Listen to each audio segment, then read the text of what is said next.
Thank you for tuning in to the Shikama Live Show with your host, Shikama. This is another part of the lead up to World War III. I think all of this is readily associated with what could possibly be a lead up to World War III. And if nothing else, this video should tell you exactly. It's really short. Russia to take action if EU association agreement hits Russian economy. Georgia, Moldavia, and Ukraine have the right to sign a European Union association agreement. However, Russia will act correspondingly if its economic interests are to get hit by the agreement. Dmitry Peskov, spokesman for Russian President Vladimir Putin, said, President Putin has repeatedly claimed that everything would depend on the attachment of the documents, their ratification and implementation.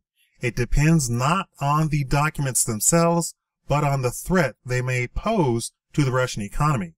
So, if there is a danger of such threat, Russia will act correspondingly. That is by Dmitry Peskov. And here's what they're saying.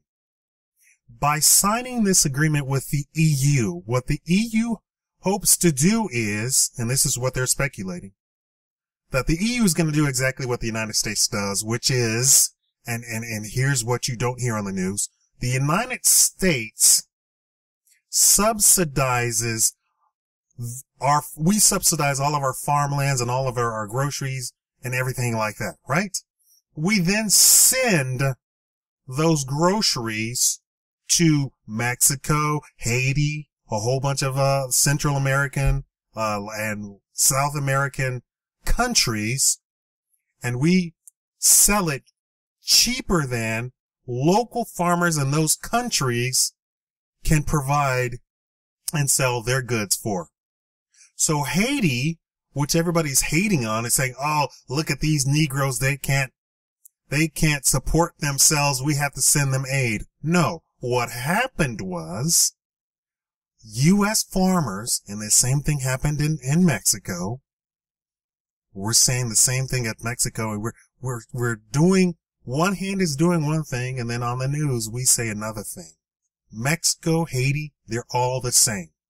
The U.S. farmer, and I'm not talking about Bubba Smith down the road. I'm talking about Berkshire Farm Industries Incorporated, who owns 1,000 acres in Wyoming. So don't get it twisted. Don't think Little John or whomever is doing this. I'm talking about the big agribusiness who goes to Washington and gets subsidies from Washington, D.C. for their rice and corn and wheat, right? They then go to Mexico, Haiti, wherever, and they sell their rice, wheat, and corn for pennies on the dollar. So the local farmers are selling their stuff for so many dollars per pound. And the U.S. agriculture business is selling their stuff for pennies on the dollar. So what happens? The local people go to market and they see stuff for pennies on the dollars versus stuff for dollars per pound. What are they going to buy? They're going to buy the stuff for pennies on the dollar. And we do this worldwide. And we run the local farmers out of business. You wonder why people are coming to the United States on the borders? You wonder why the Mexicans are doing this? We did this. And I don't mean me and you. I mean Washington, D.C. and the big agricultural business. I know because I've had them stay with me. Surprise. As my Christian duty, I thought, oh, well, the guy's already here. There's nothing I could do about it. I'm not going to turn him in. And the cops don't care anyway. And INS is not going to bust out my door. So instead of them starving to death or being frozen to death or whatever, I've had them stay with me just for a few days. And I'm not talking about recently. I'm talking about years ago when I used to do that for everybody. I used to let homeless people stay in my house. I was a big believer in the whole Christian set aside your treasures in heaven and let people stay with you and feed them and clothe them and what have you, until some guy pulled a knife on me. And that was a white guy. It wasn't a Mexican guy. And I asked them point blank what was going on. They said, well, I had a farm. I was one of the best people in town. I had a business. I sold my farm stuff through my business. And then the Americans came and they sold their rice, their corn, their wheat for pennies on the dollar. And it drove my farm and my store out of business, completely out of business. And this isn't just me. It's happening all over Mexico and all over Haiti and Panama and what have you. So now the EU is doing this to Ukraine. All of this is so they can get at Russia. So what they're planning to do is subsidize their farm stuff and what have their products. Since Ukraine has market agreements with Russia, they're going to siphon their stuff through the Ukraine and get it to Russia, right? And they're going to sell their stuff for pennies on the dollar or ruble or whatever, or the euro, whatever, right? And that's going to enter the Russian market and drive the Russian economy completely bonkers. So Putin and his people said, oh, hell no, we're not having it.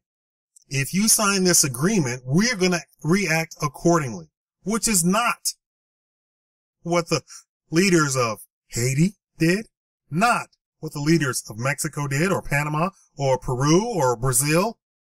They just let it happen. They just let her come right in, let them sell for pennies on the dollar, and drive the country's, their economy completely bonkers.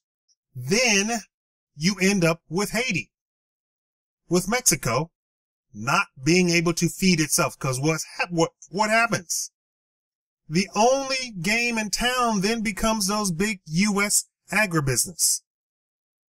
And the Ukraine is going to happen like that too. The only game in town is going to be the EU agribusiness over there.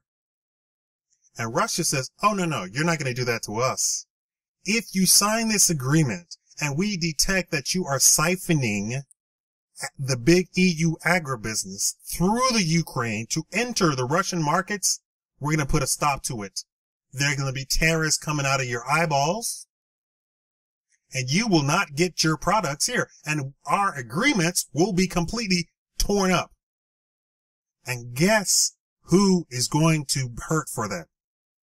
Not Russia.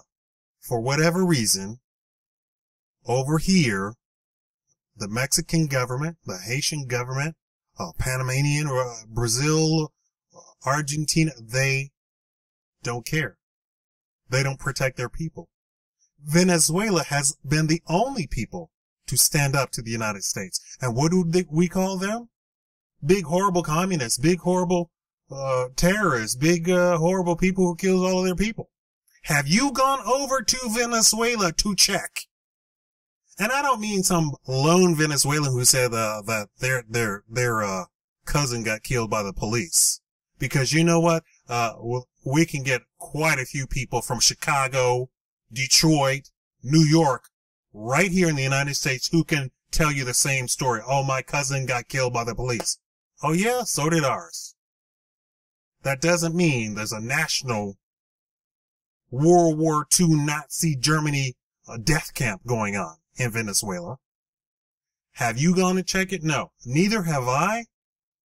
I'm going to go with the numbers. And the numbers say Venezuela stood up to the United States. We're going to demonize him and kill him like Gaddafi. Kill him like Saddam Hussein. That's how we operate. And Putin isn't going to stand for that. That's what's going on. So when I say this is a lead up to World War III, you know what? This is in my gut feeling. This is my analysis. And this is where I think this is headed. Tell me what you think. Thank you for watching the Shikama Live Show.